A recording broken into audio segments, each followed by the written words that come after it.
ਸਿੱਖ channel ਦੇਖ ਰਹੀ UK Europe ਅਤੇ ਦੇਸ਼ ਵਿਦੇਸ਼ ਦੀ ਸੰਗਤ ਨੂੰ ਵਾਹਿਗੁਰੂ ਜੀ ਕਾ ਖਾਲਸਾ ਵਾਹਿਗੁਰੂ ਜੀ ਕੀ ਫਤਿਹ। ਹਾਜ਼ਰ ਲੈ ਕੇ ਪ੍ਰੋਗਰਾਮ ਕਰੰਟ ਅਫੇਅਰ। ਸੋ ਇਸ ਪ੍ਰੋਗਰਾਮ ਦੇ ਵਿੱਚ ਅਸੀਂ ਗੱਲਬਾਤ ਕਰਦੇ ਹਾਂ ਸੀਨੀਅਰ ਪੱਤਰਕਾਰ ਸਰਦਾਰ ਜਸਬੀਰ ਸਿੰਘ ਜੀ ਪੱਟੀ ਹੋਰਾਂ ਨਾਲ। ਤੇ ਹੁਣ ਸਾਡੀ ਜਿਹੜੀ ਗੱਲਬਾਤ ਆ ਕੁਝ ਦਿਨਾਂ ਤੋਂ ਵੋਟਾਂ ਦੇ ਉੱਤੇ ਜਿਹੜੀ ਇਲੈਕਸ਼ਨ ਭਾਰਤ ਦੇ ਵਿੱਚ ਹੋਣ ਜਾ ਰਹੀ ਹੈ ਉਸ ਦੇ ਉੱਤੇ ਹੀ ਆਧਾਰਿਤ ਰਹਿੰਦੀ ਹੈ ਜ਼ਿਆਦਾ। ਸੋ ਅੱਜ ਦੀ ਗੱਲਬਾਤ ਵੀ ਜਿਹੜੀ ਆ ਇਸੇ 'ਤੇ ਹੀ ਆਧਾਰਿਤ ਰਹੇਗੀ ਤੇ ਹੋਰ ਵੀ ਕਈ ਅਹਿਮ ਖਬਰਾਂ ਦੇ ਉੱਤੇ ਵੀ ਨਜ਼ਰ ਪਾਵਾਂਗੇ। ਸੋ ਆਓ ਸੀਨੀਅਰ ਪੱਤਰਕਾਰ ਸਰਦਾਰ ਜਸਬੀਰ ਸਿੰਘ ਜੀ ਪੱਟੀ ਨਾਲ ਫਤਿਹ ਦੀ ਸਾਂਝ ਪਾਉਂਦੇ ਹਾਂ ਪ੍ਰੋਗਰਾਮ ਦਾ ਆਗਾਜ਼ ਕਰਦੇ ਹਾਂ। ਪੱਟੀ ਸਾਹਿਬ ਵਾਹਿਗੁਰੂ ਜੀ ਕਾ ਖਾਲਸਾ ਵਾਹਿਗੁਰੂ ਜੀ ਕੀ ਫਤਿਹ। ਵਾਹਿਗੁਰੂ ਜੀ ਕਾ ਖਾਲਸਾ ਵਾਹਿਗੁਰੂ ਜੀ ਕੀ ਫਤਿਹ ਜੀ। ਪੱਟੀ ਸਾਹਿਬ ਸਭ ਤੋਂ ਪਹਿਲਾਂ ਮੈਂ ਇਹ ਪੁੱਛਣਾ ਚਾਹੂੰਗਾ ਕਿ ਸੰਨੀ ਦਿਓਲ ਜਿਹੜੇ ਆ ਉਹਨਾਂ ਨੇ ਅੱਜ ਆਪਣੀ ਕੰਪੇਨ ਜਿਹੜੀ ਆ ਉਹ ਸ਼ੁਰੂ ਕਰ ਦਿੱਤੀ ਆ ਤੇ ਉਸ ਤੇ ਆਗਾਜ਼ ਜਿਹੜਾ ਹੈ ਉਹਨਾਂ ਨੇ ਡੇਰਾ ਬਾਬਾ ਨਾਨਕ ਵਿਖੇ ਮੱਥਾ ਟੇਕਿਆ ਅੱਜ ਜਾ ਕੇ ਪਹਿਲਾਂ ਤੇ ਉੱਥੇ ਜਿਹੜਾ ਲਾਂਘਾ ਦਾ ਕੰਮਕਾਜ ਚੱਲ ਰਿਹਾ ਉਹ ਵੀ ਦੇਖਿਆ ਆ। ਕਰਤਾਰਪੁਰ ਸਾਹਿਬ ਦੇ ਦਰਸ਼ਨ ਵੀ ਕੀਤੇ ਆ ਤੇ ਰੋਡ ਸ਼ੋਅ ਗੁਰਦਾਸਪੁਰ ਤੋਂ ਪਠਾਨਕੋਟ ਤੱਕ ਜਾਏਗਾ। ਤੇ ਇਹ ਵੀ ਆ ਰਹੀ ਚਰਚਾ ਕਿ ਜਿਹੜੀ ਕੋਠੀ ਉਹ ਗੁਰਦਾਸਪੁਰ ਦੇ ਵਿੱਚ ਤਾਂ ਨਹੀਂ ਪਠਾਨਕੋਟ ਦੇ ਵਿੱਚ ਲੈ ਰਹੇ ਆ। ਪਿਛਲੇ ਦਿਨੀ ਸੁਨੀਲ ਜਾਖੜ ਨੇ ਵੀ ਉੱਥੇ ਕੋਠੀ ਕਿਰਾਏ ਤੇ ਲਈ ਆ। ਸੋ ਦੋਨੇ ਹੀ ਉਮੀਦਵਾਰਾਂ ਦੀ ਗੱਲ ਕੀਤੀ ਜਾਵੇ ਤਾਂ ਬਾਹਰੀ ਨੇ ਪਰ ਪੱਲੜਾ ਕਿਹਦਾ ਭਾਰੀ ਆ ਤੇ ਸੰਨੀ ਦਿਓਲ ਦੀ ਅੱਜ ਦੀ ਕੰਪੇਨ ਤੋਂ ਬਾਅਦ ਦੇ ਵਿੱਚ ਕੀ ਪਤਾ ਲੱਗ ਸਕੇਗਾ ਕਿ ਉਹ ਆਪਣੇ ਅੱਜ ਦੀ ਰੋਡ ਸ਼ੋਅ ਤੋਂ ਬਾਅਦ ਪਰ ਤੋਲਣਗੇ? ਜਿੱਥੋਂ ਤੱਕ ਸੰਨੀ ਦਿਓਲ ਜੀ ਦਾ ਸਵਾਲ ਹੈ ਜੀ ਸੰਨੀ ਦਿਓਲ ਬੰਬੇ ਤੋਂ ਚੱਲ ਕੇ ਨੇ ਇੱਥੇ ਜੀ ਆਏ ਜੀ ਔਰ ਉਹ ਇਲਾਕਾ ਜਿਹੜਾ ਉਹ ਸੈਲੀਬ੍ਰਿਟੀ ਦਾ ਇਲਾਕਾ ਰਿਹਾ ਜੀ। 4 ਵਾਰੀ ਉੱਥੋਂ ਸਾਡੇ ਮਾਨਯੋਗ ਜਿਹੜੇ ਵਿਨੋਦ ਖੰਨਾ ਜੀ ਉੱਥੋਂ MP ਰਹੇ ਨੇ ਜੀ। ਉਹਨਾਂ ਨੇ ਕੰਮ ਵੀ ਕੀਤੇ ਨੇ, ਇਹ 'ਚ ਕੋਈ ਸ਼ੱਕ ਵਾਲੀ ਗੱਲ ਨਹੀਂ ਜੀ। ਲੇਕਿਨ ਉਹਨਾਂ ਦਾ ਤੇ ਸੰਨੀ ਦਿਓਲ ਦਾ ਥੋੜ੍ਹਾ ਜ਼ਮੀਨ ਅਸਮਾਨ ਦਾ ਫਰਕ ਹੈ ਕਿ ਉਹ ਆਪ ਆਈ ਸੀ ਸਿਆਸਤ ਦੇ ਵਿੱਚ ਤੇ ਉਹਨਾਂ ਨੂੰ ਸ਼ੌਕ ਸੀ ਕੰਮ ਕਰਨ ਦਾ ਜੀ। ਤੇ ਸੰਨੀ ਦਿਓਲ ਨੂੰ ਲਿਆਂਦਾ ਗਿਆ ਵਾ ਕਿਉਂਕਿ ਸੰਨੀ ਦਿਓਲ ਜੀ ਆ ਕੇ ਰਾਜੀ ਨਹੀਂ ਸੀ। ਪਹਿਲੀ ਸਟੇਟਮੈਂਟ ਵੀ ਉਹਨਾਂ ਦੀ ਆਈ ਨਹੀਂ ਸੀ ਵੀ ਮੈਂ ਇਲੈਕਸ਼ਨ 'ਚ ਨਹੀਂ, ਚਲੋ ਸਿਆਸਤ ਨਹੀਂ ਹੋਣਾ ਚਾਹੁੰਦਾ ਲੇਕਿਨ ਮੈਨੂੰ ਲਿਆਂਦਾ ਗਿਆ। ਉਹਦਾ ਕਾਰਨ ਕੀ ਸੀ? ਸੰਨੀ ਦਿਓਲ ਤੇ ਉਹਨਾਂ ਦੇ ਆਪਣੇ ਜਿਹੜੇ ਸਸੁਰਾਲ ਵਾਲੇ ਉਹਨਾਂ ਦਾ ਕੋਈ ਇੱਕ ਲਫੜਾ ਸੀ ਕਿ ਜ਼ਮੀਨ ਦਾ ਜੀ। ਉਸ ਲਫੜੇ ਦੇ ਵਿੱਚ ਜਿਹੜੀ ਹਿਮਾ ਮਾਲੀ ਨੇ ਸਤੇਲੀ ਮਾਤਾ ਵਾ, ਸਤੇਲੀ ਮਾਂ ਵਾ ਸੰਨੀ ਦਿਓਲ ਦੀ, ਉਹਨੇ ਅਰੁਣ ਜੇਤਲੀ ਨੂੰ ਕਿਹਾ ਵੀ ਸੰਨੀ ਹੋਣੀ ਬੜੇ ਕਸੂਤੇ ਫਤਿਹ ਤੇ ਉਹਨਾਂ ਦੀ ਮਦਦ ਕੀਤੀ ਜਾਵੇ। ਤੇ ਉਹ ਜੇਤਲੀ ਸਾਹਿਬ ਜਿੱਥੇ ਸਾਡੇ ਵਿੱਤ ਮੰਤਰੀ ਨੇ ਉੱਥੇ ਉਹ ਬੜੇ ਤਕੜੇ ਸੁਪਰੀਮ ਕੋਰਟ ਦੇ ਵਕੀਲ ਵੀ ਨੇ। ਉਹਨਾਂ ਕੋਈ ਹੱਲ ਕੱਢ ਕੇ ਤੇ ਸੰਨੀ ਹੋਰਾਂ ਦੀਆਂ ਜਿਹੜੀਆਂ ਮੁਸ਼ਕਲਾਂ ਜਿਹੜਾ ਸੀ ਉਹ ਥੋੜ੍ਹਾ ਜਿਹਾ ਸਮਾਧਾਨ ਕੀਤਾ ਉਹਨਾਂ ਦਾ। ਉਸ ਤੋਂ ਬਾਅਦ ਸੰਨੀ ਹੋਰੀ ਕਹਿੰਦੇ ਵੀ ਮੈਨੂੰ ਜੇਤਲੀ ਸਾਹਿਬ ਨੂੰ ਇਲੈਕਸ਼ਨ ਕਰਨ ਵਾਸਤੇ ਲੜਨ ਵਾਸਤੇ ਕਿਹਾ ਤੇ ਮੈਂ ਨਾ ਹੀ ਨਹੀਂ ਕਰ ਸਕਿਆ ਉਹਨਾਂ। ਇਹਦਾ ਮਤਲਬ ਇਹ ਹੋਇਆ ਵੀ ਉਹ ਇਲੈਕਸ਼ਨ ਲੜਨਾ ਨਹੀਂ ਚਾਹੁੰਦੇ, ਉਹਨਾਂ ਨੂੰ ਇਲੈਕਸ਼ਨ ਲੜਾਈ ਜਾ ਰਹੀ। ਇਹੀ ਹਾਲ ਜੇਤਲੀ ਸਾਹਿਬ ਜਦੋਂ ਅੰਮ੍ਰਿਤਸਰ ਤੋਂ ਹਾਰ ਕੇ ਗਏ ਸੀਗੇ ਉਹਨਾਂ ਦਾ ਵੀ ਇਹੋ ਹੀ ਸੀ ਵੀ ਉਹ ਅੰਮ੍ਰਿਤਸਰ ਤੋਂ ਇਲੈਕਸ਼ਨ ਲੜਨਾ ਨਹੀਂ ਚਾਹੁੰਦੇ ਸੀ, ਉਹਨਾਂ ਨੂੰ ਅੰਮ੍ਰਿਤਸਰ ਲੜਾਈ ਗਈ ਸੀ ਜੀ। ਅਕਾਲੀਆਂ ਦੇ ਇੰਨੇ ਕੌਨਫੀਡੈਂਸ ਨੇ ਕਹਿਤਾ ਵੀ ਸਾਡੀ ਸਰਕਾਰ ਆ, ਸਰਕਾਰ ਸਾਡੀ ਆ, ਪੁਲਿਸ ਸਾਡੀ ਆ, ਪ੍ਰਸ਼ਾਸਨ ਸਾਡਾ ਵਾ, ਤੁਸੀਂ ਜਿੱਤੋਗੇ ਕੋਈ ਨਹੀਂ, ਤੁਸੀਂ ਸਿਰਫ ਕਾਗਜ਼ ਭਰ ਕੇ ਆ ਜਾਣਾ ਤੇ ਸਰਟੀਫਿਕੇਟ ਜਿੱਦਾਂ ਤੁਹਾਡੇ ਘਰ ਦੇਵਾਂਗੇ ਜੀ। ਲੇਕਿਨ ਜਦੋਂ ਕੈਪਟਨ ਅਮਰਿੰਦਰ ਸਿੰਘ ਸਾਹਮਣੇ ਆਏ ਤੇ 1,07,000 ਵੋਟਾਂ ਨਾਲ ਹਾਰ ਕੇ ਗਏ ਜੀ। ਅੱਜ ਸੰਨੀ ਦਿਓਲ ਜੀ ਆਏ। ਜੇ ਆਪਾਂ ਕਹੀਏ ਵੀ ਨੌਜਵਾਨਾਂ ਦੇ ਸੈਲੀਬ੍ਰਿਟੀ 'ਚ ਬੜਾ ਕਰੇਜ ਹੁੰਦਾ, ਜੇ ਹੁੰਦਾ ਉਹਦੇ 'ਚ ਕੋਈ ਸ਼ੱਕ ਵਾਲੀ ਗੱਲ ਨਹੀਂ, ਬਿਲਕੁਲ ਠੀਕ ਸ਼ੱਕ ਵਾਲੀ ਕੋਈ ਗੱਲ ਨਹੀਂ, ਕਰੇਜ ਹੁੰਦਾ ਜੀ। ਤੇ ਜੇ ਦੂਜੇ ਪਾਸੇ ਲੈ ਲਈ ਵੀ ਲੋਕ ਜਾਗਰੂਕ ਹੋ ਗਏ ਆ, ਜੇ ਜਾਗਰੂਕ ਹੋ ਗਏ ਤੇ ਵੋਟ ਪਾਉਣ ਦੇ ਸਮੇਂ ਤੇ ਲੋਕ ਫਿਰ ਆਪਣਾ ਨਫਾ ਨੁਕਸਾਨ ਸੋਚਣਗੇ ਵੀ ਸਾਨੂੰ ਫਾਇਦਾ ਕਿੱਥੇ ਤੇ ਨੁਕਸਾਨ ਕਿੱਥੇ ਜੀ। ਸੁਨੀਲ ਜਾਖੜ ਨੂੰ ਤੁਸੀਂ ਜਾ ਕੇ ਕਿਤੇ ਅਬੋਹਰ ਫੜ ਲਓਗੇ, ਚੰਡੀਗੜ੍ਹ ਫੜ ਲਓਗੇ ਜੇ ਫੜ ਸਕਦੇ ਹੋਏ, ਤੇ ਸੰਨੀ ਦਿਓਲ ਨੂੰ ਤੁਸੀਂ ਬੰਬੇ ਚਲੇ ਵੀ ਗਏ, ਪਤਾ ਨਹੀਂ ਤੁਹਾਡੀ ਮੁਲਾਕਾਤ ਹੋਣੀ ਹੈ ਜਾਂ ਨਹੀਂ ਹੋਣੀ। ਅਗਲੀ ਗੱਲ ਜੀ ਉਹਨਾਂ ਜਿੱਤਣ ਜਾਂ ਹਾਰਨ ਦੀ ਗੱਲ। ਇਸ ਵੇਲੇ ਉੱਥੇ ਜਿਹੜੇ 9 ਹਲਕੇ ਦੇ 9 ਹਲਕਿਆਂ ਦੇ ਵਿੱਚੋਂ ਸਿਰਫ 2 ਹਲਕੇ ਜਿਹੜੀ ਵਿਰੋਧੀ ਧਿਰ ਕੋਲੇ ਆ, ਇੱਕ ਅਕਾਲੀਆਂ ਕੋਲੇ, ਇੱਕ BJP ਕੋਲੇ ਆ। 7 ਹਲਕਿਆਂ 'ਚ ਜਿਹੜੇ ਵਿਧਾਇਕ ਨੇ ਉਹ ਕਾਂਗਰਸ ਦੇ ਨੇ ਤੇ ਕਾਂਗਰਸ ਦੇ ਵਿਧਾਇਕਾਂ ਨੂੰ ਕਹਿ ਦਿੱਤਾ ਕਿ 2 ਮੰਤਰੀ ਨੇ ਉੱਥੇ, 3 ਮੰਤਰੀ ਨੇ ਉੱਥੇ 3 ਹਲਕਿਆਂ ਤੋਂ, ਤ੍ਰਿਪਤ ਰਜਿੰਦਰ ਸਿੰਘ ਬਾਜਵਾ ਜੀ, ਸੁਖਜਿੰਦਰ ਸਿੰਘ ਸੁੱਖੀ ਤੇ ਇੱਕ ਬੀਬੀ ਅਰਨ ਜਿਹੜੀ ਹੈਗੀ ਆ ਅਰੁਣਾ ਚੌਧਰੀ ਜਿਹਨਾਂ ਦਾ ਤੋਂ 3 ਮੰਤਰੀਆਂ ਦੇ ਹਲਕਿਆਂ ਤੋਂ ਜਿਹਦੀ ਵੀ ਵੋਟ ਘਟੀ ਤੇ ਜਦੋਂ ਕੈਪਟਨ ਸਾਹਿਬ ਨੇ ਕਹਿਤਾ, ਰਾਹੁਲ ਨੇ ਕਹਿਤਾ ਵੀ ਉਹ ਆਪਣਾ ਬੋਰੀਆ ਬਿਸਤਰਾ ਪਹਿਲਾਂ ਉਹਦੇ ਗੋਲ ਕਰ ਲੈ ਜਾਏ, ਇੱਥੋਂ ਮੰਦਰਸ਼ਿਪ ਤੋਂ ਲੋੜ ਨਹੀਂ ਸਾਨੂੰ ਜੀ। ਇਸ ਕਰਕੇ ਇਹ ਇਲੈਕਸ਼ਨ ਮਹਿੰਗੀ ਹੋਏਗੀ, ਪੈਸੇ ਵੀ ਖਰਚ ਹੋਣਗੇ, ਲੋਕਾਂ ਨਾਲ ਲਾਰੇ ਵੀ ਲਾਏ ਜਾਣਗੇ, ਜੁਮਲਾਬਾਜ਼ੀ ਵੀ ਕੀਤੀ ਜਾਏਗੀ ਜੀ। ਤੇ ਮੈਂ ਸੋਚਦਾ ਵੀ ਅੰਤ ਦੇ ਉੱਤੇ ਆ ਕੇ ਜੋ ਮਹਿਸੂਸ ਕੀਤਾ ਜਾ ਰਿਹਾ ਹਾਲਾਤਾਂ ਦੇ ਮੁਤਾਬਕ, ਜੋ ਆਪਾਂ ਗੱਲਾਂ ਕੀਤੀਆਂ ਹੁਣ ਜਾਗਰੂਕ ਹੋਣ ਲਈ ਨੌਜਵਾਨਾਂ ਦੀ, ਵੀ ਕਰੇਜ ਹੈਗੀ ਆ ਉਹ ਸਨੀ ਦਿਓਲ ਆ ਗਏ, ਸਨੀ ਦਿਓਲ ਆ ਗਏ, ਕੋਈ ਸ਼ੱਕ ਵਾਲੀ ਗੱਲ ਨਹੀਂ ਜੀ। ਇੱਕ ਘਰ ਦੇ ਵਿੱਚ 4 ਵੋਟਾਂ ਨੇ, ਜਿਹੜਾ ਘਰ ਵਾਲਾ ਉਹ ਕਿਸੇ ਪਾਸੇ ਆ, ਘਰ ਵਾਲੀ ਕਿਸੇ ਪਾਸੇ ਆ, ਬੇਟੀ ਕਿਸੇ ਪਾਸੇ, ਬੇਟਾ ਕਿਸੇ ਪਾਸੇ ਆ। ਤੇ ਅੱਜ ਦੀ ਡੇਟ 'ਚ ਪਹਿਲਾਂ ਹੁੰਦਾ ਸੀ ਵੀ ਲੋਕ ਜਿਹੜਾ ਘਰ ਤੋਂ ਮੁਖੀਆ ਹੁੰਦਾ ਸੀ ਨਾ ਉਹਦੇ ਕਹਿਣ ਤੇ ਵੋਟ ਪਾ ਦਿੰਦੇ ਸੀ। ਅੱਜ ਤੁਹਾਡੇ ਸਾਹਮਣੇ ਮਨਪ੍ਰੀਤ ਬਾਦਲ ਦੀ ਗੱਲ ਲੈ ਲਓ, ਡਾਕਟਰ ਅਜਨਾਲੇ ਦੀ ਗੱਲ ਲੈ ਲਓ, ਸੁਖਬੀਰ ਬਾਦਲ ਦੀ ਗੱਲ ਲੈ ਲਓ ਜੀ। ਅੱਜ ਕੱਲ੍ਹ ਬੱਚਿਆਂ ਦਾ ਪ੍ਰਤਾਪ, ਅੱਗੇ ਬਜ਼ੁਰਗਾਂ ਨੂੰ ਪੁੱਛਦੇ ਸੀ, ਹੁਣ ਬੱਚੇ ਕਹਿੰਦੇ ਬਾਪੂ ਵੋਟ ਇੱਥੇ ਪਾਉਣੀ, ਉਹ ਪੈਂਦੀ ਕਿ ਨਹੀਂ ਪੈਂਦੀ। ਤੇ ਮੈਂ ਸੋਚਦਾ ਵੀ ਇਹ ਮੁਕਾਬਲਾ ਬੜਾ ਸਖਤ ਹੋਏਗਾ, ਲੇਕਿਨ ਓਵਰਆਲ ਆ ਕੇ ਜੇ ਲੋਕਾਂ ਨੇ ਆਪਣਾ ਨਫਾ ਨੁਕਸਾਨ ਸੋਚਿਆ ਤੇ ਫਿਰ ਸੁਨੀਲ ਜਾਖੜ ਹੋਰੀ ਉੱਥੋਂ ਜਿੱਤ ਵੀ ਸਕਦੇ ਜੀ। ਇਸ ਦੇ ਨਾਲ ਪੱਟੀ ਸਾਹਿਬ ਕਾਂਗਰਸ ਨੇ ਵੀ ਆਪਣਾ ਥੋੜ੍ਹਾ ਜਿਹਾ ਪ੍ਰਚਾਰ ਦਾ ਜਿਹੜਾ ਢੰਗ ਤਰੀਕਾ ਹੈ ਉਹ ਵੀ ਚੇਂਜ ਕੀਤਾ ਹੈ, ਥੋੜ੍ਹੀ ਤੇਜ਼ੀ ਵੀ ਲਿਆਂਦੀ ਹੈ। ਇਸ ਦੇ ਨਾਲ ਵੱਡੇ ਲੀਡਰਾਂ ਕੋਲੋਂ ਰੈਲੀਆਂ ਵੀ ਕਰਾਈਆਂ ਜਾ ਰਹੀਆਂ, ਜਿਨ੍ਹਾਂ 'ਚ ਗੁਰਦਾਸਪੁਰ ਵੀ ਇੱਕ ਹੈਗੀ ਆ ਸੀਟ ਕੇ ਜਿੱਥੇ ਰੈਲੀ ਕਰਾਈ ਜਾ ਰਹੀ ਹੈ। ਪ੍ਰਿੰਕਾ ਗਾਂਧੀ ਨੂੰ ਵੀ ਲਿਆਂਦਾ ਜਾਏਗਾ। ਸੋ ਅੱਜ ਦੀ ਗੱਲ ਕਰੀਏ ਤਾਂ ਪ੍ਰਚਾਰ ਜਾਰੀ ਹੈ। ਜਲੰਧਰ ਦੇ ਵਿੱਚ ਅੱਜ ਵੀ ਕੈਪਟਨ ਅਮਰਿੰਦਰ ਸਿੰਘ, ਚੰਡੀਗੜ੍ਹ 'ਚ ਨਵਜੋਤ ਸਿੰਘ ਸਿੱਧੂ ਕਰ ਰਹੇ ਆ, ਬੀਤੇ ਕੱਲ੍ਹ ਨਵਜੋਤ ਕੌਰ ਸਿੱਧੂ ਬਠਿੰਡਾ 'ਚ ਕਰਕੇ ਆਏ ਆ। ਵੇਖੋ ਜੀ, ਨਵਜੋਤ ਕੌਰ ਸਿੱਧੂ ਦੇ ਜਾਣ ਦੇ ਨਾਲ ਰਾਜਾ ਵੜਿੰਗ ਨੂੰ ਫਰਕ ਪੈ ਗਿਆ ਜੀ। ਫਿਰੋਜ਼ਪੁਰ 'ਚ ਆਏ, ਫਿਰੋਜ਼ਪੁਰ ਜਾਣ ਨਾਲ ਜਿਹੜਾ ਸੀ ਉਹਨਾਂ ਨੂੰ ਜਿਹੜਾ ਸੀ ਘੁਬਾਏ ਨੂੰ ਫਰਕ ਪੈ ਗਿਆ। ਤੇ ਜੇ ਨਵਜੋਤ ਸਿੰਘ ਸਿੱਧੂ ਆਪ ਆ ਜਾਂਦੇ ਕਿਤੇ ਤਿੰਨਾਂ ਹਲਕਿਆਂ 'ਚ ਇੱਕ ਰੈਲੀ ਕਰ ਦਿੰਦੇ ਤੇ ਕਾਫੀ ਫਰਕ ਪੈ ਗਿਆ। ਫਿਰ ਟੱਕਰ ਸੈਲੀਬ੍ਰਿਟੀ ਤੇ ਸੈਲੀਬ੍ਰਿਟੀ ਦੀ ਹੋਏਗੀ।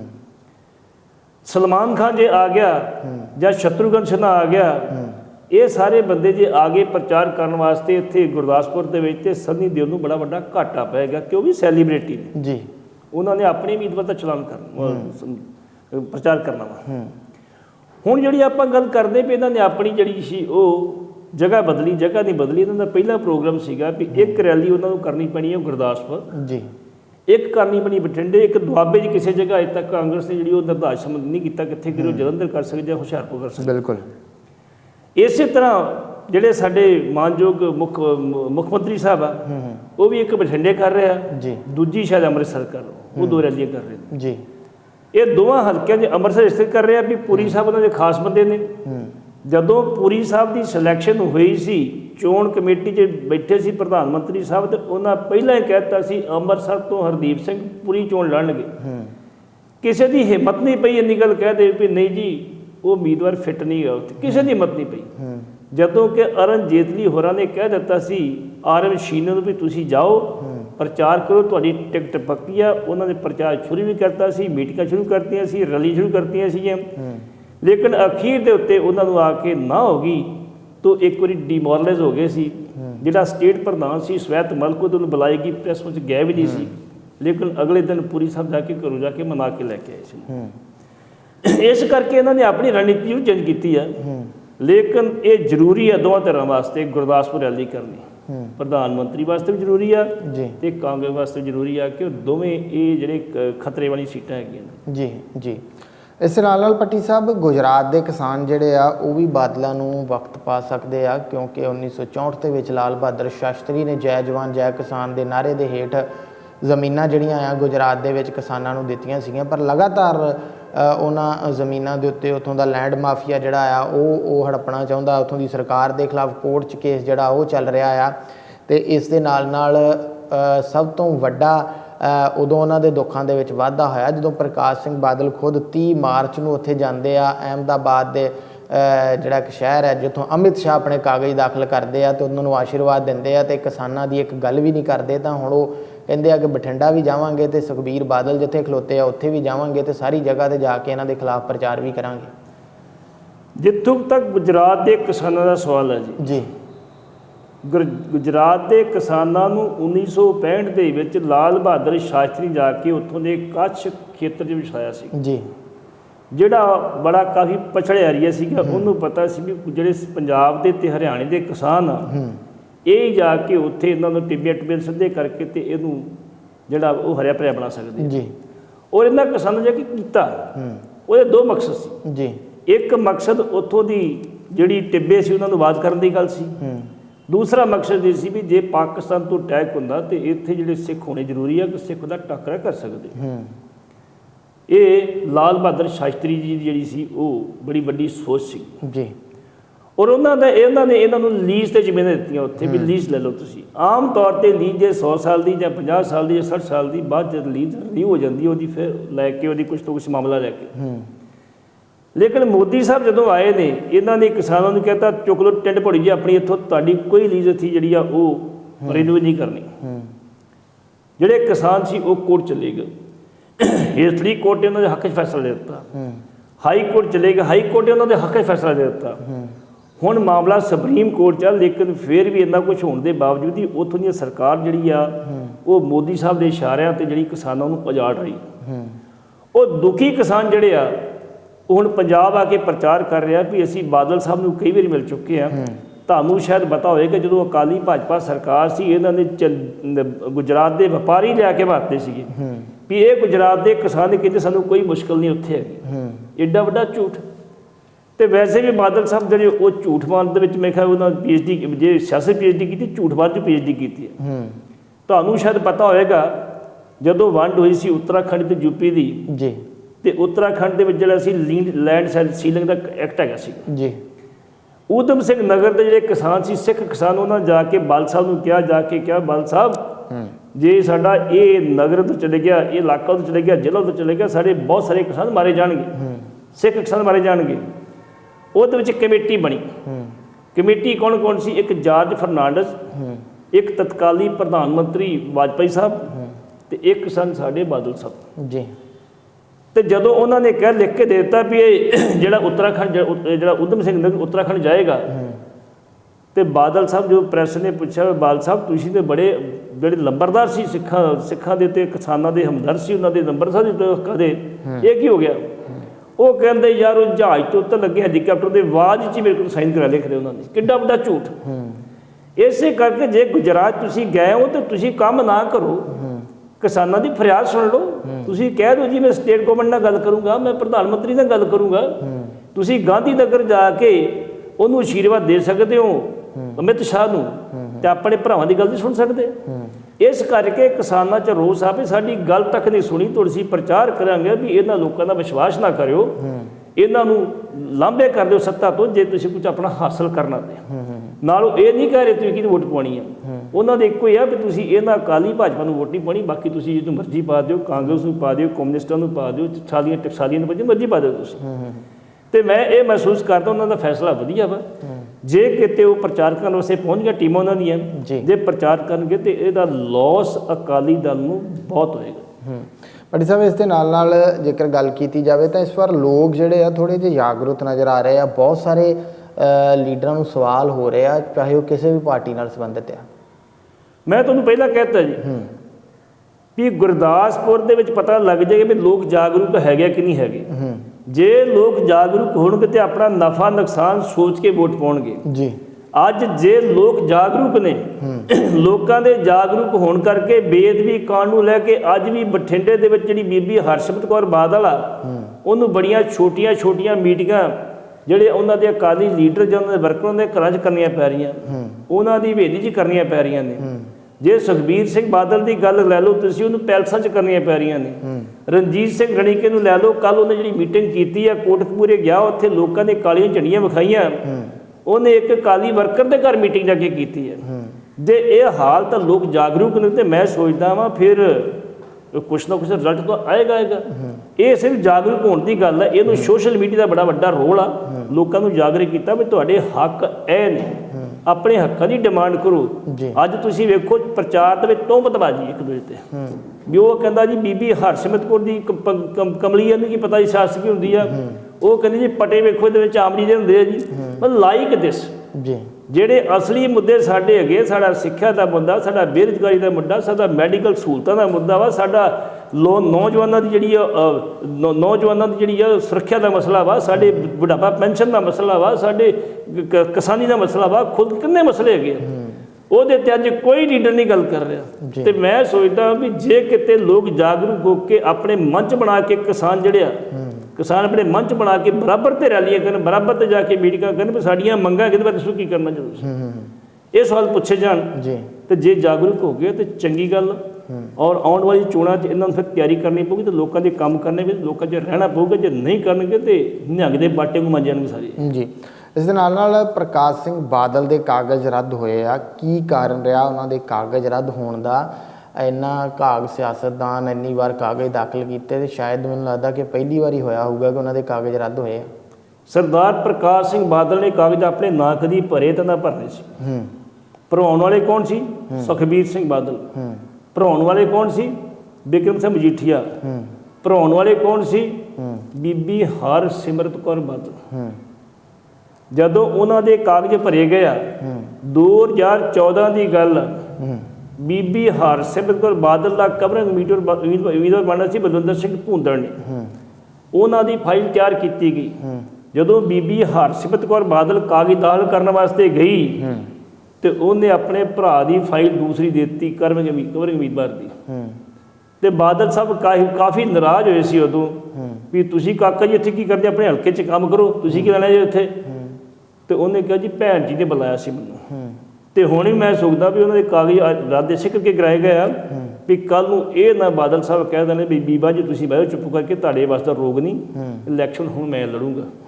ਇਸ ਕਰਕੇ ਕਾਗਜ਼ ਇੱਕ ਸਾਜ਼ਿਸ਼ ਤੇ ਰੱਦ ਕਰਾਏ ਗਏ ਆ। ਇਹ ਸਾਜ਼ਿਸ਼ ਆਉਣ ਵਾਲੇ ਦਿਨਾਂ 'ਚ ਨੰਗੀ ਹੋ ਜਾਏਗੀ, ਪਰਿਵਾਰ 'ਚੋਂ ਨੰਗੀ ਹੋਈ, ਪਰਿਵਾਰ ਆਪ ਨੰਗੇ ਕਰੇਗਾ। ਤੁਸੀਂ ਚੋਣਾਂ ਲੋਕ ਸਭਾ ਲੰਘ ਲੈਂਦੇ ਹੋ, ਇਹ ਸਾਰੀ ਸਾਜ਼ਿਸ਼ ਬਾਹਰ ਆ ਜਾਏਗੀ। ਤੇਜ ਬਹਾਦਰ ਉਹ ਵਿਅਕਤੀ ਜਿਹਨੇ ਮੋਦੀ ਸਰਕਾਰ ਦੇ ਵੇਲੇ ਹੀ ਫੌਜ ਨੂੰ ਦਿੱਤਾ ਜਾਣ ਵਾਲਾ ਜਿਹੜਾ ਖਾਣਾ ਸੀਗਾ ਉਸ ਦੇ ਉੱਤੇ ਸਵਾਲ ਉਠਾਏ ਸੀ। ਪੱਟੀ ਸਾਹਿਬ ਉਸ ਨੇ ਵੀ ਕਾਗਜ਼ ਭਰੇ, ਉਸ 'ਤੇ ਕਾਗਜ਼ ਉਹ ਕਹਿੰਦਾ ਕਿ ਮੋਦੀ ਸਰਕਾਰ ਦੀ ਸਾਜ਼ਿਸ਼ ਤਹਿਤ ਉਹਨਾਂ ਦੇ ਬੰਦੇ ਉੱਥੇ ਪਹੁੰਚਦੇ ਆ ਅਤੇ ਉਹ ਕਾਗਜ਼ ਉਹਨਾਂ ਦੇ ਜਿਹੜੇ ਆ ਉਹ ਰੱਦ ਕਰਾਉਂਦੇ ਆ, ਉਹਨਾਂ ਨੂੰ ਨੋਟਿਸ ਆਉਂਦੇ ਆ ਕਿ ਤੁਸੀਂ ਇਹਦਾ ਜਵਾਬ ਦਿਓ, ਇਹਦਾ ਜਵਾਬ ਦਿਓ। ਇਸ ਤਰ੍ਹਾਂ ਕਰਕੇ ਉਹ ਕਹਿੰਦੇ ਵੀ ਫਿਰ ਅਸੀਂ ਕੀ ਕਰੀਏ ਜਦੋਂ ਸਰਕਾਰ ਜਿਹੜੀ ਆ ਉਹ ਅਜਿਹੇ ਵਿਅਕਤੀ ਜਿਹਨੂੰ ਮੁਅੱਤਲ ਕੀਤਾ ਹੋਇਆ ਆ ਉੱਥੋਂ ਕਿ ਉਹਨੇ ਇੱਕ ਮਾਮਲਾ ਉਠਾਇਆ ਸੀਗਾ ਅਤੇ ਉਸ 'ਤੇ ਵੀ ਕਾਗਜ਼ ਨਹੀਂ ਭਰਨ ਦਿੱਤੇ ਗਏ। ਮੋਦੀ ਸਾਹਿਬ ਜਦੋਂ ਸਵੇਰੇ ਉੱਠਦੇ ਨੇ ਜੀ, ਅੱਜ ਇੱਕ ਨਿਊਜ਼ ਸੀ ਮੈਂ ਪੇਪਰ 'ਚ ਪੜ੍ਹੀ ਜੀ ਵੀ ਘੱਟੋ ਘੱਟ 30 ਫੋਨ ਕਰਦੇ ਨੇ ਉੱਠਦੇ ਸਾਰੇ ਅਫਸਰਾਂ ਨੂੰ, ਆਪਣੇ ਭਾਜਪਾ ਦੇ ਆਗੂਆਂ ਨੂੰ, ਐਸੋਸੀਏਟ ਪਾਰਟੀਆਂ ਦੇ ਆਗੂਆਂ ਨੂੰ ਦਿਸ਼ਾ ਨਿਰਦੇਸ਼ ਦਿੰਦੇ ਵੀ ਇਸ ਪੈਟਰਨ 'ਤੇ ਤੁਸੀਂ ਅੱਜ ਕੰਮ ਕਰਨਾ, ਇਹ ਕੰਮ ਕਰਨਾ। ਅਤੇ ਮੈਂ ਇਹ ਸੋਚਦਾ ਵੀ ਤੇਜ ਬਹਾਦਰ ਦੇ ਜਿਹੜੇ ਕਾਗਜ਼ ਆ ਉਹ ਵੀ ਕਹਿ ਕੇ ਰੱਦ ਕਰਾਏ ਗਏ। ਕਾਰਨ ਕੀ ਸੀਗੇ? ਇੱਕ ਤੇ ਤੇਜ ਬਹਾਦਰ ਨੂੰ ਜਿੰਨੇ ਸਾਬਕਾ ਫੌਜੀ ਸੀ ਜਾਂ ਮੌਜੂਦਾ ਫੌਜੀ ਸੀ ਉਹਨਾਂ ਦੇ ਪਰਿਵਾਰਾਂ ਦੀਆਂ ਵੋਟਾਂ ਪੈਣ ਦਾ ਖਤਰਾ ਸੀ। ਦੂਸਰੀ ਚੀਜ਼ ਇਹ ਸੀਗਾ ਵੀ ਉਹਨੂੰ ਸਪਾ ਨੇ, ਬਸਪਾ ਨੇ, ਜਿੰਨੀਆਂ ਵਿਰੋਧੀ ਪਾਰਟੀਆਂ ਸਾਰਿਆਂ ਨੇ ਅਡੋਪਟ ਕਰ ਲਿਆ ਸੀਗਾ ਜੀ। ਤੁਹਾਨੂੰ ਸ਼ਾਇਦ ਪਤਾ ਹੋਏਗਾ ਵੀ ਇੱਥੋਂ ਬੀਬੀ ਪ੍ਰਿੰਕਾ ਨੇ ਕਿਹਾ ਸੀ ਮੈਂ ਇਲੈਕਸ਼ਨ ਲੜੂੰਗੀ ਵਾਰਾਣਸੀ ਤੋਂ, ਲੇਕਿਨ ਉਹ ਪਿੱਛੇ ਕਿਉਂ ਹਟੇ? ਇੱਕ ਸਾਧਨੀ ਯਾਦਵ ਹੈਗੀ, ਸਾਧਨੀ ਯਾਦਵ ਨੇ ਕੀ ਕੀਤਾ? ਉਹ ਕਾਂਗਰਸ ਸੀ, ਉਹ ਕਾਂਗਰਸ ਛੱਡ ਕੇ ਤੇ ਸਪਾ ਸ਼ਾਮਲ ਹੋ ਗਈ ਸਮਾਜਵਾਦੀ ਪਾਰਟੀ। ਅਖਿਲੇਸ਼ ਨੇ ਉਹਨੂੰ ਉਮੀਦਵਾਰ ਬਣਾਤਾ ਵਾਰਾਣਸੀ ਤੋਂ, ਤੇ ਪ੍ਰਿੰਕਾ ਨੇ ਫਿਰ ਪਿੱਛੇ ਹਟ ਗਈ ਵੀ ਇਹ ਮੈਨੂੰ ਚੋਣ ਲੜਨ ਦੇ ਵਿੱਚ ਰਾਜ਼ੀ ਨਹੀਂ ਤੇ ਮੈਂ ਚੋਣ ਨਹੀਂ ਲੜਨੀ। ਸ਼ਾਇਦ ਜੇ ਇਹ ਸਾਧਨੀ ਯਾਦਵ ਚੋਣ ਲੜਦੀ ਤੇ ਪ੍ਰਿੰਕਾ ਚੋਣ ਲੜਦੀ ਉੱਥੋਂ ਜੀ। ਹੁਣ ਉਹਨਾਂ ਨੇ ਕੀ ਕੀਤਾ ਵੀ ਸਾਧਨੀ ਨੂੰ ਪਿੱਛੇ ਕਰਕੇ ਤੇਜ ਬਹਾਦਰ ਨੂੰ ਅਡੋਪਟ ਕਰ ਲਿਆ ਵੀ ਇਹ ਸਾਡਾ ਉਮੀਦਵਾਰ ਹੋਏਗਾ, ਲੇਕਿਨ ਨਾਲ ਸਾਧਨੀ ਦੇ ਵੀ ਕਾਗਜ਼ ਭਰਵਾਏ ਜੀ। ਉਹਨਾਂ ਨੂੰ ਪਤਾ ਸੀ ਵੀ ਇਹਨਾਂ ਨੇ ਕੋਈ ਤਿਕੜਬਾਜ਼ੀ ਕਰਨੀ ਹੈ। ਉਹਦੇ ਵਿੱਚ ਇਹਨਾਂ ਨੇ ਹੁਣ ਸੋਚਿਆ ਵੀ ਜੇ ਇਹਨਾਂ ਨੇ ਵਿਰੋਧੀ ਧਿਰ ਨੇ ਇਹਨੂੰ ਅਡੋਪਟ ਕਰ ਲਿਆ, ਲੋਕਾਂ 'ਚ ਰੋਸ ਆ ਕਿਤੇ ਉਹ ਨਾ ਹੋਵੇ ਸਾਡੀ ਕੋਈ ਸੀਪ ਲੱਗ ਜੇ। ਇਹਨਾਂ ਨੇ ਫਿਰ ਕਹਿ ਦਿੱਤਾ ਵੀ ਤੇਰੇ ਡਾਕੂਮੈਂਟਸ ਹੈ ਪੂਰੇ ਨਹੀਂ, BSV ਡਾਕੂਮੈਂਟ ਲੈ ਕੇ ਆ ਤੂੰ। ਉਹ ਕਹਿੰਦਾ ਜੀ ਨਾ ਤੇ ਮੇਰੇ ਕੋਲ ਕੋਈ ਹੈਲੀਕਾਪਟਰ ਆ ਤੇ ਨਾ ਮੇਰੀ ਇੰਨੀ ਜੀ ਸੁਣਨੀ ਹੈ, ਇੰਨੇ ਸਮੇਂ 'ਚ ਮੈਂ ਕਾਗਜ਼ ਨਹੀਂ ਲੈ ਸਕਦਾ ਹੈ। ਮੈਂ ਲਿਖ ਦਿੱਤਾ ਜੇ ਕੋਈ ਗੜਬੜ ਨਿਕਲੀ ਤੇ ਮੈਂ ਜ਼ਿੰਮੇਵਾਰ ਇਹਦੇ 'ਚ। ਕੱਲ੍ਹ ਨੂੰ ਜੇ ਮੈਂ ਜੱਜ ਨਾਲ ਮੇਰੀ ਕੈਂਚ ਰੱਦ ਕਰ ਦਿਓ ਤੁਸੀਂ ਕਿਹੜੀ ਗੱਲ ਹੈਗੀ ਹੈ। ਲੇਕਿਨ ਉਹਦੇ ਕਾਗਜ਼ ਮੈਂ ਰੱਦ ਕਰ ਦਿੱਤੇ ਤੇ ਉਹ ਹੁਣ ਸੁਪਰੀਮ ਕੋਰਟ ਜਾਣ ਦੀ ਕਿਹਾ ਮੈਂ ਸੁਪਰੀਮ ਕੋਰਟ ਜਾਊਂਗਾ। ਸੁਪਰੀਮ ਕੋਰਟ ਕੀ ਫੈਸਲਾ ਦਿੰਦੀ ਉਹ ਜਾਣਦਾ ਕਿ ਨਹੀਂ ਜਾਣਦੇ, ਕਿ ਤਰੀਕ ਜਾ ਕੇ ਜੂਨ ਦੀ ਪਾਉਂਦੀ ਹੈ ਇਹ ਤਾਂ ਪਤਾ ਨਹੀਂ। ਲੇਕਿਨ ਸਪਾ ਨੇ ਹੁਣ ਸਾਧਨੀ ਯਾਦਵ ਨੂੰ ਫਿਰ ਅਪਣਾ ਲਿਆ ਵੀ ਸਾਡੀ ਉਮੀਦਵਾਰ ਉੱਥੋਂ ਉਹ ਹੋਏਗੀ। ਮਤਲਬ ਕਿੰਨੀਆਂ ਤਿਕੜਬਾਜ਼ੀਆਂ ਕੀਤੀਆਂ ਜਾ ਰਹੀਆਂ ਵੀ ਤੇਜ ਬਹਾਦਰ ਜਾ ਕੇ ਆਪਣੀ ਗੱਲ ਨਾ ਕਰ ਸਕੇ। ਸਰਹੱਦਾਂ 'ਤੇ ਜਿਹੜਾ ਸੀ ਉਹ ਜਿਹੜੇ ਦੇਸ਼ ਦੇ ਰਾਖੇ ਨੇ ਹਿੱਕਾਂ 'ਚ ਗੋਲੀਆਂ ਖਾਂਦੇ ਨੇ, ਉਹਨਾਂ ਦੀ ਜੇ ਹਾਲਤ ਉਹਨੇ ਲਿਦ ਦਾ ਕਿਹਾ ਕੀ ਸੀ? ਉਹਨੇ ਕਿਹਾ ਇੱਕੋ ਗੱਲ ਸੀ ਵੀ ਇੰਨੀ ਠੰਡ ਆ, ਇੰਨਾ ਕੁਛ ਹੈਗਾ, ਨਾ ਸਾਨੂੰ ਪ੍ਰੋਪਰ ਵਰਦੀ ਮਿਲਦੀ ਆ, ਨਾ ਗਰਮ ਕੱਪੜੇ ਮਿਲਦੇ ਆ, ਜਿਹੜੀ ਸਾਨੂੰ ਜਿਹੜੀ ਆ ਉਹ ਦਾਲ ਮਿਲਦੀ ਉਹਦੇ ਵਿੱਚ ਸਾਨੂੰ ਗੋਤਾਖੋਰ ਲਿਆ ਕੇ ਵਿੱਚੋਂ ਲੱਭਣਾ ਪੈਂਦਾ ਵੀ ਦਾਣਾ ਕਿੱਥੇ ਹੈਗਾ। ਇਹੋ ਕਿਹਾ ਸੀ ਬਿਲਕੁਲ। ਇਸ ਕਰਕੇ ਜਿਹੜਾ ਵਾ ਉਹ ਠੀਕ ਸੀਗਾ। ਉਹਨਾਂ ਨੂੰ ਖਤਰਾ ਸੀ ਵੀ ਜੇ ਇਹ 10 ਵੋਟਾਂ ਵੱਧ ਵੀ ਲੈ ਗਿਆ ਜਾਂ ਸਾਡੇ ਮੁਕਾਬਲੇ 'ਚ ਆ ਗਿਆ ਤੇ ਸਾਡੇ ਲਈ ਖਤਰਾ ਇੱਕ ਤੇਜ ਬਹਾਦਰ ਦੀ ਕਿੰਨੀ ਕੁ ਵਿਚਾਰੇ ਦੀ ਔਕਾਤ ਹੈਗੀ। ਇਸ ਕਰਕੇ ਜਿਹੜੀ ਕਾਗਜ਼ ਰੱਦ ਕਰਾਏ ਗਏ। ਜੀ, ਇਸ ਦੇ ਨਾਲ ਪੰਜਾਬ ਦੀਆਂ ਮੰਡੀਆਂ ਦੀ ਗੱਲ ਕੀਤੀ ਜਾਵੇ ਤਾਂ ਪੱਟੀ ਸਾਹਿਬ ਉਹਨਾਂ ਦੇ ਵਿੱਚੋਂ ਬਾਰਦਾਨਾ ਖਤਮ ਹੋ ਗਿਆ। ਮੰਡੀਆਂ 'ਚੋਂ ਬਾਰਦਾਨਾ ਖਤਮ ਹੋਣਾ ਮਤਲਬ ਕਿ ਕਣਕ ਜਿਹੜੀ ਬੋਰੀਆਂ 'ਚ ਨਹੀਂ ਭਰੀ ਜਾਏਗੀ। ਹੁਣ ਉਸ ਵਾਸਤੇ ਪੰਜਾਬ ਸਰਕਾਰ ਦੀ ਚੋਣ ਮੁਹਿੰਮ ਦੇ ਉੱਤੇ ਵੀ ਕੋਈ ਅਸਰ ਜਿਹੜਾ ਉਹ ਪੈ ਸਕਦਾ ਆ, ਜਾਂ ਕੀ ਇਸ ਚੀਜ਼ ਨੂੰ ਕਿਵੇਂ ਲੈਂਦੇ ਹੋ, ਕਿਉਂਕਿ ਹੁਣ ਮੰਡੀਆਂ ਦੇ ਵਿੱਚ ਕਣਕ ਖੁੱਲ੍ਹੇ ਆਸਮਾਨ ਦੇ ਹੇਠ ਪਈ ਆ? ਪਹਿਲੀ ਗੱਲ ਤੇ ਇਹ ਹੈ ਜੀ ਵੀ ਹਰ ਸਾਲ ਜਿਹੜਾ ਇਹ ਸੀਜ਼ਨ ਸਾਡਾ 15 ਦਿਨ ਦਾ 18 ਦਿਨ ਦਾ ਹੁੰਦਾ ਵਾ ਆਮ ਤੌਰ 'ਤੇ ਸੋਣੀ ਦਾ ਸੀਜ਼ਨ ਜੀ, ਲੇਕਿਨ ਇਸ ਵਾਰੀ ਲੇਟ ਹੋਣ ਕਰਕੇ ਜਿਹੜਾ ਵਾ ਇਹ ਹਫ਼ਤੇ 10 ਦਿਨ ਦਾ ਰਹਿ ਗਿਆ। ਆਮ ਤੌਰ 'ਤੇ ਐਵਰੇਜ 10 ਲੱਖ ਟਨ ਡੇਲੀ ਕਣਕ ਆਉਂਦੀ ਜਿਹੜੀ ਸਰਕਾਰ ਸੰਭਾਲ ਲੈਂਦੀ ਹੈ। ਐਤਕੀ 13 ਤੋਂ ਲੈ ਕੇ 15 ਲੱਖ ਟਨ ਡੇਲੀ ਆ ਰਹੀ ਜਿਹੜੀ ਸੰਭਾਲਣੀ ਔਖੀ ਹੋਈ ਪਈ ਉਹਨਾਂ ਵਾਸਤੇ। 24 ਘੰਟੇ ਕੰਮ ਕਰਕੇ ਉਹ ਇੰਨਾ ਤੁਸੀਂ ਮਾਲ ਚੁੱਕ ਨਹੀਂ ਸਕਦੇ ਜੇਕਰ ਲੇਟ ਹੋ ਰਿਹਾ। ਬਾਰਦਾਨਾ ਪਹਿਲੀ ਵਾਰੀ ਖਤਮ ਨਹੀਂ ਹੋਇਆ ਜੀ, ਕਈ ਵਾਰੀ ਪਹਿਲਾਂ ਵੀ ਖਤਮ ਹੋਇਆ ਵਾ ਜੀ। ਚੋਣ ਤੇ ਫਰਕ ਪੈ ਗਿਆ। ਜਿਹੜੀ ਗੱਲ ਕੀਤੀ ਹੈ ਕੈਪਟਨ ਅਮਰਿੰਦਰ ਸਿੰਘ ਨੇ ਵੀ ਸਰਕਾਰ ਕੋਲ ਲਿਖਵਾ ਲਓ ਵੀ ਜਿਹੜੇ ਆੜ੍ਹਤੀਏ ਸਾਡੇ ਕੋਲ ਹੈਗੇ ਉਹਨਾਂ ਕੋਲ ਪੁਰਾਣਾ ਬਾਰਦਾਨਾ ਲੈ ਕੇ ਅਸੀਂ ਯੂਜ਼ ਕਰ ਲਈਏ, ਵਰਤ ਲਈਏ, ਪੇਮੈਂਟ ਅਸੀਂ ਕਰ ਦਾਂਗੇ ਉਹਦੀ। ਚੰਗੀ ਗੱਲ ਆ, ਮਾੜੀ ਗੱਲ ਨਹੀਂ, ਬਾਰਦਾਨੇ ਨਾਲ ਕੁਛ ਨਹੀਂ ਵਿਗੜਿਆ ਹੁੰਦਾ ਜੀ। ਹੁਣ ਜੇ ਬਾਦਲਾ ਸੈਂਟਰ ਸਰਕਾਰ ਭੇਜਦੀ ਠੀਕ ਆ, ਕੋਈ ਸੈਂਟਰ ਨੂੰ ਵੀ ਪਤਾ ਪੰਜਾਬ ਦੇ ਵਿੱਚ ਕਾਂਗਰਸ ਦਾ ਪੱਲਾ ਭਾਰੀ ਆ ਤੇ ਇਹਨੂੰ ਸੀਪ ਲਾਈ ਜਾ ਸਕਦੀ ਤੇ ਕਿਸਾਨਾਂ ਨੂੰ ਨਾਰਾਜ਼ ਕਰਕੇ ਲਾਈ ਜਾ ਸਕਦੀ। ਲੇਕਿਨ ਕੈਪਟਨ ਸਾਹਿਬ ਨੇ ਜਿਹੜਾ ਫਾਰਮੂਲਾ ਅਡਾਪਟ ਕੀਤਾ ਚੰਗਾ ਕੀਤਾ ਵਾ। ਤੇ ਮੈਂ ਨਾਲ ਇਹ ਵੀ ਗੱਲ ਕਹਿ ਦੂੰਗਾ ਕਿ ਜਦੋਂ UPA ਸਰਕਾਰ ਸੀ ਉਹਨਾਂ ਦੇ ਖੇਤੀਬਾੜੀ ਮੰਤਰੀ ਸ਼ਰਦ ਪਵਾਰ ਸਨ ਜੀ, ਤੇ ਸ਼ਰਦ ਪਵਾਰ ਨੇ ਕੀ ਕਿਹਾ ਸੀ ਜੀ? ਉਹਨੇ ਕਿਹਾ ਪੰਜਾਬ ਦੇ ਕਿਸਾਨਾਂ ਦੀ ਹੁਣ ਅਨਾਜ ਦੀ ਸਾਨੂੰ ਲੋੜ ਨਹੀਂ ਜੀ, ਸਾਡੇ ਕੋਲ ਵਿਦੇਸ਼ੀ ਮੁਦਰਾ ਇੰਨਾ ਪਿਆ ਵਾ ਵੀ ਅਸੀਂ ਵਿਦੇਸ਼ਾਂ ਤੋਂ ਆਪਣੀ ਕਣਕ ਜਾਂ ਫਸਲਾਂ ਦਰਾਮਦ ਕਰਾ ਸਕਦੇ ਤੇ ਇਹ ਕੋਈ ਹੋਰ ਹੱਲ ਲੱਭਣੇ ਦਾ। ਉਹ ਹੱਲ ਦੇ ਵਿੱਚ ਪਿੱਛੇ ਜੇ ਕੋਸ਼ਿਸ਼ ਕੀਤੀ ਗਈ ਸੀ ਪੰਜਾਬ ਦੇ ਵਿੱਚ ਫੁੱਲਾਂ ਦੀ ਸਬਜ਼ੀਆਂ ਦੀ ਜੀ ਇਹ ਉਗਾ ਕੇ ਤੇ ਅਸੀਂ ਵਿਦੇਸ਼ਾਂ ਨੂੰ ਭੇਜੀਏ ਜੀ। ਲੇਕਿਨ ਸਾਡੀਆਂ ਜਿਹੜੀਆਂ ਏਅਰਲਾਈਨਸ ਦੇ ਪ੍ਰਾਈਵੇਟ ਏਅਰਲਾਈਨਸ ਨੇ ਜੀ ਉਹਨਾਂ ਨੇ ਇਹਦੇ ਤੇ ਕੋਈ ਬਹੁਤਾ ਜਿਹੜੀ ਦਿਲਚਸਪੀ ਨਹੀਂ ਵਿਖਾਈ। ਦੇਰ ਦਿਲਚਸਪੀ ਵਿਖਾਉਂਦੀ ਤੇ ਪੰਜਾਬ ਦੇ ਕਿਸਾਨ ਜਿਹੜੇ ਕਾਫੀ ਅਮੀਰ ਹੋ ਸਕਦੇ ਸੀ, ਜਿੱਥੋਂ ਜਿਹੜਾ ਮਾਲ ਜਾਣਾ ਬੜਾ ਸੌਖਾ ਸੀਗਾ। ਪਾਕਿਸਤਾਨ ਦਾ ਬਾਰਡਰ ਬੰਦ ਕਰਨ ਦੇ ਨਾਲ ਜਿਹੜਾ ਹੁਣ ਕੀਤਾ 200% ਡਿਊਟੀ ਲਾਤੀ ਹੈ, ਉਹਦੇ ਕਰਕੇ ਵੀ ਜਿਹੜੇ ਉੱਥੇ ਸਰਦੀ ਦੇ ਲੋਕ ਨੇ ਜਿਹੜੇ ਕੁੱਲੀ ਨੇ ਕਾਫੀ ਨਾਰਾਜ਼ ਨੇ ਜੀ। ਤੇ ਮੈਂ ਸੋਚਦਾ ਵੀ ਇਸ ਵੇਲੇ ਕਿਸਾਨ ਨੂੰ ਉਜਾੜਨ ਦੀਆਂ ਗੱਲਾਂ ਕੀਤੀਆਂ ਜਾਂਦੀਆਂ। ਕਿਸਾਨਾਂ ਨੂੰ ਚਾਹੀਦਾ ਵੀ ਆਪਣੀ ਜਿਹੜੀ ਰਸਮੀ ਰਵਾਇਤੀ ਫਸਲਾਂ ਛੱਡ ਕੇ ਕੁਝ ਹੋਰ ਕਰਨ। ਤੁਸੀਂ ਇਹ ਵੀ ਵੇਖ ਲਓ ਤਾਮਿਲਨਾਡੂ ਦਾ ਇੱਕ ਕਿਸਾਨ, ਤਾਮਿਲਨਾਡੂ ਸੇ ਕੇਰਲਾ ਮੈਨੂੰ ਯਾਦ ਦੋਵਾਂ 'ਚ ਇੱਕ ਸਟੇਟ ਹੈ, ਉਹਨੇ ਕੀ ਕੀਤਾ ਵੀ ਆਪਣੀ ਫਸਲ ਇੱਕ ਤੇ ਆਰਗੈਨਿਕ ਤੌਰ 'ਤੇ ਉਗਾਈ, ਦੂਸਰਾ ਨੇ ਕੀਤਾ ਉਹਨੇ ਕਣਕ ਝੋਨਾ ਨਹੀਂ ਲਾਉਣਾ, ਪਾਣੀ ਦੀ ਬੜੀ ਬਰਬਾਦੀ ਹੁੰਦੀ ਆ। ਉਹ ਕਹਿੰਦਾ ਸਾਡੀ ਫਸਲ ਆ ਸਰੋਂ ਲੈ ਲਓ ਤੁਸੀਂ, ਸਾਡੀ ਫਸਲ ਆ ਮੱਕਾ ਲੈ ਲਓ ਤੁਸੀਂ, ਸਾਡੀ ਫਸਲ ਬਾਜਰਾ ਲੈ ਲਓ, ਸਾਡੀ ਫਸਲ ਅਰਹਰ ਲੈ ਲਓ, ਸਾਡੀਆਂ ਫਸਲਾਂ ਇਹ ਨੇ ਜਿਹੜੀਆਂ ਪਾਣੀ ਬੜਾ ਘੱਟ ਮੰਗਦੀਆਂ ਨੇ। ਇਸ ਕਰਕੇ ਉਹ ਉਗਾਓ ਤੇ ਉਹਨਾਂ ਦੀ ਮਾਰਕੀਟਿੰਗ ਵਾਸਤੇ ਸਰਕਾਰ ਨੂੰ ਮਜਬੂਰ ਕਰੋ। ਕਿਸੇ ਵੇਲੇ ਤੁਹਾਨੂੰ ਇਹ ਗੱਲ ਦਾ ਪਤਾ ਹੋਊਗਾ ਵੀ ਖਾਲੜਾ ਸਾਡਾ ਹੈਗਾ ਬਾਰਡਰ ਦੇ ਉੱਤੇ ਆ, ਇਹ ਮਿਰਚ ਦੀ ਇੰਟਰਨੈਸ਼ਨਲ ਮੰਡੀ ਹੁੰਦੀ ਸੀ ਜੀ, ਉਹਨੂੰ ਬਰਬਾਦ ਤੇ ਜਿਹੜੇ ਪੰਜਾਬ ਦੇ ਹਾਲਾਤ ਖਰਾਬ ਕੁਛ ਉਹਦਾ ਕਰਤਾ ਤੇ ਕੁਝ ਸਾਡੀ ਸਿਆਸਤਾਂ ਨੇ ਕੀ ਕਰ ਦਿੱਤਾ। ਇੰਨੀ ਮੰਡੀ ਹੁੰਦੀ ਸੀ ਵੀ ਹਰ ਜਿਹਦੀ ਜੱਟ ਦੀ 10 ਕਿੱਲੇ ਏਕੜ ਜ਼ਮੀਨ ਆ ਨਾ ਉਹਦੀ 2 ਕਿੱਲੇ ਮਿਰਚਾਂ ਜ਼ਰੂਰ ਲੱਗੀਆਂ ਹੁੰਦੀਆਂ ਸੀ। ਉਹਦੇ ਨਾਲ ਕੀ ਸੀ ਜਦੋਂ ਮਿਰਚਾਂ ਤੋੜੀਆਂ ਜਾਂਦੀਆਂ ਸੀ ਉਹਦਾ ਮਜ਼ਦੂਰ ਵੀ ਪਲਦਾ ਸੀ, ਕਿਸਾਨ ਵੀ ਪਲਦਾ ਸੀ ਤੇ ਸਰਕਾਰ ਨੂੰ ਫਾਇਦਾ ਹੁੰਦਾ ਸੀਗਾ। ਲੇਕਿਨ ਅੱਜ ਦੀ ਡੇਟ ਦੇ ਵਿੱਚ ਜੇ ਇਹ ਰਵਾਇਤੀ ਫਸਲਾਂ ਜੇ ਇੱਕ ਮੰਤਰੀ ਕਹਿੰਦਾ, ਸੈਂਟਰਲ ਮੰਤਰੀ ਕਹਿੰਦਾ ਵੀ ਤੁਹਾਡੀਆਂ ਫਸਲਾਂ ਨੂੰ ਲੋੜ ਨਹੀਂ ਹੋ, ਤੇ ਫਿਰ ਕਿਸਾਨਾਂ ਨੂੰ ਚਾਹੀਦਾ ਵੀ ਆਪਣਾ ਬੰਦੋਬਸਤ ਜ਼ਰੂਰ ਕੁਛ ਕਰਨ ਹੋਰ ਜੀ, ਤੇ ਪੰਜਾਬ ਸਰਕਾਰ ਨੂੰ ਚਾਹੀਦਾ ਵੀ ਉਹਨਾਂ ਦੀ ਮਦਦ ਕਰੇ ਜੀ। ਭੱਟੀ ਸਾਹਿਬ, ਇਸ ਦੇ ਨਾਲ ਕਿਸਾਨ ਖੁਦਕੁਸ਼ੀਆਂ ਦਾ ਦੌਰ ਵੀ ਲਗਾਤਾਰ ਜਾਰੀ ਆ। ਪੰਜਾਬ ਸਰਕਾਰ ਜਿਹੜੀ ਆ ਉਸ ਨੇ ਵੀ ਵਾਅਦੇ ਕੀਤੇ ਸੀਗੇ, ਪਹਿਲੀ ਸਰਕਾਰ ਵੇਲੇ ਵੀ ਕੁਝ ਨਹੀਂ ਹੋਇਆ ਹੁਣ ਵੀ ਕੁਝ ਨਹੀਂ, ਤੇ ਲਗਾਤਾਰ ਅੱਜ ਦੀ ਅਖਬਾਰ ਦੇ ਵਿੱਚ ਵੀ 2 ਖਬਰਾਂ ਸੀਗੀਆਂ ਕਿਸਾਨ ਖੁਦਕੁਸ਼ੀ ਦੀਆਂ, ਇੱਕ ਤਰਨਤਾਰਨ ਏਰੀਏ ਦੀ, ਇੱਕ ਮਾਨਸਾ ਏਰੀਏ ਦੀ। ਸੋ ਕੀ ਕਾਰਨ ਤੁਸੀਂ ਮੰਨਦੇ ਹੋ? ਕਰਜ਼ਾ ਤੇ ਮਾफ़ ਕਰ ਰਹੇ ਆ, ਚਾਹੇ 2-2 ਲੱਖ ਰੁਪਈਆ ਕਰ ਰਹੇ, ਪਰ ਕਰਜ਼ਾ ਬਹੁਤ ਜ਼ਿਆਦਾ ਹੈ, ਐਵਰੇਜ ਵੀ 8 ਤੋਂ 10 ਲੱਖ ਰੁਪਈਆ ਹੈਗੀ ਆ। ਚਲੋ 8-10 ਲੱਖ ਦੀ ਗੱਲ ਕਰਨੀ ਨਹੀਂ ਜੀ, ਇਹ 2 ਲੱਖ ਦਾ ਕਰਜ਼ਾ ਵਾ ਉਹ ਵੀ ਖੁਦਕੁਸ਼ੀ ਕਰ ਰਿਹਾ ਜੀ, ਜਿਹਦਾ 1.5 ਲੱਖ ਦਾ ਕਰਜ਼ਾ ਉਹ ਵੀ ਖੁਦਕੁਸ਼ੀ ਕਰ ਰਿਹਾ। ਜਿਹੜੀ ਬੀਬੀ ਮਨਜੀਤ ਕੌਰ ਖਿਆਲਾ ਡੱਟੀ ਆ ਉਹਦੇ ਪਤੀ ਦੀ 1.5 ਲੱਖ ਦਾ ਕਰਜ਼ਾ ਸਾਰਾ ਹੈਗਾ। ਜਿਹੜੀ ਵੀਰਪਾਲ ਕੌਰੀ ਉਹਦੇ ਆਪਣੇ 3 ਪਰਿਵਾਰ ਦੇ ਪਿਓ ਗਵਾਇਆ, ਸਹੁਰਾ ਗਵਾਇਆ, ਪਤੀ ਗਵਾਇਆ ਇਸੇ ਕੇਸ ਦੇ ਵਿੱਚ ਹੀ। ਕਿਸਾਨਾਂ ਦਾ ਕਰਜ਼ਾ ਮਾਫ ਕਰਨਾ ਕੋਈ ਹੱਲ ਨਹੀਂ ਜਿੰਨਾ ਚਿਰ ਸਵਾਮੀਨਾਥਨ ਕਮਿਸ਼ਨ ਦੀਆਂ ਸਿਫਾਰਸ਼ਾਂ ਲਾਗੂ ਨਹੀਂ ਕੀਤੀਆਂ ਜਾਂਦੀਆਂ। ਜੇ ਉਹ ਲਾਗੂ ਕੀਤੀਆਂ ਜਾਂਦੀਆਂ ਤੇ ਬਹੁਤ ਚੰਗੀ ਗੱਲ, ਲੇਕਿਨ ਕਿਸਾਨਾਂ ਨੇ ਇੱਕ ਪਟੀਸ਼ਨ ਪਾਈ ਵੀ ਇਹ ਲਾਗੂ ਕੀਤੀਆਂ ਜਾਣ ਤੇ ਸੈਂਟਰ ਸਰਕਾਰ ਨੇ ਇੱਕ ਹਲਫੀਆ ਬਿਆਨ ਦੇ ਦਿੱਤਾ ਵੀ ਜੇ ਅਸੀਂ ਇਹ ਲਾਗੂ ਕਰਦੇ ਤੇ ਦੇਸ਼ 'ਚ ਪਰਲੋ ਆ ਜਾਏਗੀ, ਬੜੀਆਂ ਕੀਮਤਾਂ ਵੱਜਣਗੀਆਂ। ਉਹ ਕਹਿੰਦੇ ਇਹ ਤਾਂ ਕਿਸਾਨਾਂ ਦਾ ਕੰਮ ਨਹੀਂ ਵੇਖਣਾ, ਉਹ ਸਰਕਾਰ ਦਾ ਕੰਮ ਵੇਖਣਾ, ਇਹ ਲਾਗੂ ਕੀਤੀਆਂ ਜਾਣ ਜੀ। ਅਜੇ ਉਹਦਾ ਕੇਸ ਚੱਲ ਰਿਹਾ ਸੁਪਰੀਮ ਕੋਰਟ ਦੇ ਵਿੱਚ, ਲੇਕਿਨ ਸਰਕਾਰ ਨਹੀਂ ਚਾਹੁੰਦੀ ਵੀ ਕਿਸਾਨ ਜਿਹੜਾ ਉਹ ਸਰਵਾਈ ਹੋਵੇ। ਕਿਸਾਨ ਨੂੰ ਮਾਰਿਆ ਜਾ ਰਿਹਾ ਹੈ, ਕਿਸਾਨ ਨੂੰ ਆਪਣੇ ਸਹਾਇਕ ਧੰਦੇ ਬਣਾ ਕੇ ਆਪਣਾ ਬੰਦੋਬਸਤ ਆਪ ਕਰਨਾ ਪਊ, ਜੇ ਨਹੀਂ ਤੇ ਫਿਰ ਖੁਦਕੁਸ਼ੀਆਂ ਨਹੀਂ ਰੁਕਣਗੀਆਂ ਜੀ। ਭੱਟੀ ਸਾਹਿਬ, ਅੰਤ ਦੇ ਉੱਤੇ ਸਮਾਂ ਜਿਹੜਾ ਥੋੜਾ ਆ, ਇੱਕ ਦਹਿਸ਼ਤਗਰਦ ਜਿਹੜਾ ਆਲਮੀ ਦਹਿਸ਼ਤਗਰਦ ਆ ਮਸੂਦ ਅਜ਼ਹਰ ਨੂੰ ਐਲਾਨ ਦਿੱਤਾ ਗਿਆ ਆ, ਇਹ ਕਿੱਡੀ ਕੁ ਵੱਡੀ ਇੱਕ ਕਾਮਯਾਬੀ ਆ ਜਾਂ ਕੀ ਜਿਹੜਾ ਇਸ ਦੇ ਉੱਤੇ ਤੁਹਾਡਾ ਪ੍ਰਤੀਕਰਮ? ਸਮਾਂ 1 ਮਿੰਟ ਦਾ ਆਪਣੇ ਕੋਲ। ਵੇਖੋ ਜੀ, ਜਿਹੜੇ ਤੁਸੀਂ ਮਸੂਦ ਅਜ਼ਹਰ ਦੀ ਗੱਲ ਕਰਦੇ ਹੋ ਇਹ ਨਵਾਂ ਨਹੀਂ ਹੈਗਾ।